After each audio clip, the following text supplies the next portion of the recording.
حضرت خالد بن ولید رضی اللہ تعالی عنہ اسلام کے مایہ ناز جرنیل تھے۔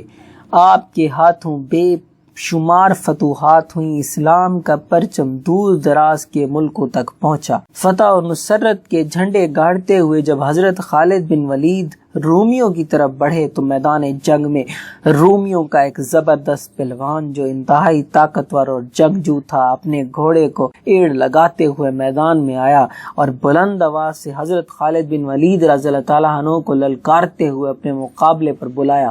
حضرت خالد بن ولید رضی اللہ تعالیٰ عنہ اس رومی کی للکار پر انتہائی تیزی اور پھرتی کے ساتھ حضرت خالد بن ولید رضی اللہ تعالیٰ عنہ کو دیکھا اور کہنے لگا، میں آپ کے ساتھ چند باتیں کرنا چاہتا ہوں، اس لیے آپ تھوڑی دیر کے لیے میری باتیں سن لیں، اس دوران ہم ایک دوسرے پر حملہ نہ کرنے کے پابند ہوں گے۔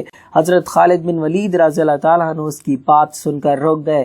چنانچہ جربہ پہلوان آگے بڑھا، اس نے حضرت خالد بن ولید سے کہا، مجھے عرصہ سے ایک بات بے چین کی ہوئی ہے کہ میں امید کرتا ہوں کہ میں جو بھی آپ سے پوچھوں گا آپ مجھے اس کے بارے میں بالکل سچ جواب دیں گے، کیونکہ جھوٹ بولنا بہادروں کا شیوا نہیں ہے، اور میں یہ بھی آپ سے امید رکھتا ہوں کہ آپ مجھے دھوکہ نہیں دیں گے۔ حضرت خالد بن ولید رضی اللہ تعالیٰ عنہ نے اس سے فرمایا، کہو کیا پوچھنا چاہتے ہو؟ اس پہلوان نے کہا، مجھے آپ یہ بتائیں کیا خدا نے آپ کے پیغمبر پر آسمان سے کوئی تلوار اتاری ہے اور وہ تلوار انہوں نے آپ کو عطا فرما دی ہے کہ آپ جس قوم پر بھی اس کو نکالتے ہیں اس قوم کو شکست دیے بغیر وہ تلوار میان میں نہیں آ جاتی؟ حضرت خالد بن ولید رضی اللہ تعالیٰ عنہ نے اسے جواب دیا، ایسی تو کوئی بات نہیں۔ پہلوان کہنے لگا، تو پھر آپ کو سیف اللہ کیوں کہا جاتا ہے؟ حضرت خالد بن ولید نے فرمایا، اے جربا سنو، اللہ تعالیٰ نے ہم میں اپنے رسول حضرت محمد صلی اللہ علیہ وآلہ وسلم کو مبعوث فرمایا۔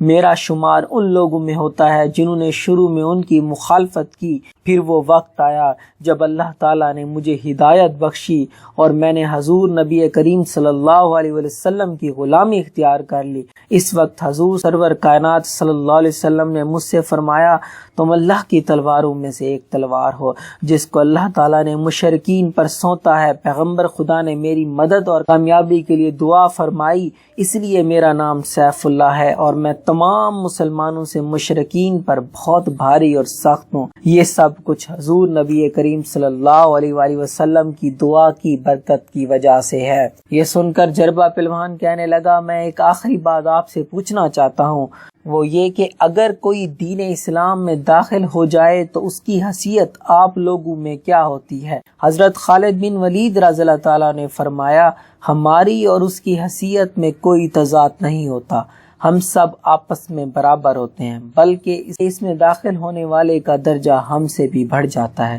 جربہ پہلوان یہ سنتے ہی اپنے گھوڑے سے نیچے اترا اور کلمہ اسلام پڑھ کر دین اسلام میں داخل ہو گیا۔ حضرت خالد بن ولید رضی اللہ تعالیٰ عنہ سے لے کر لشکر اسلام میں آئے۔ جربہ نے غسل کیا، حضرت خالد بن ولید رضی اللہ تعالیٰ عنہ نے اس کے دین کے احکامات بتائے، اس کے بعد حضرت خالد بن ولید رضی اللہ تعالیٰ عنہ نے اس کو دین کے احکامات بتائے۔ اس کے بعد جربہ پہلوان نے 2 رکعت نماز ادا کی اور پھر لشکر اسلام میں شامل ہو کر رومیوں کے خلاف بھرپور انداز میں جہاد میں حصہ لیا۔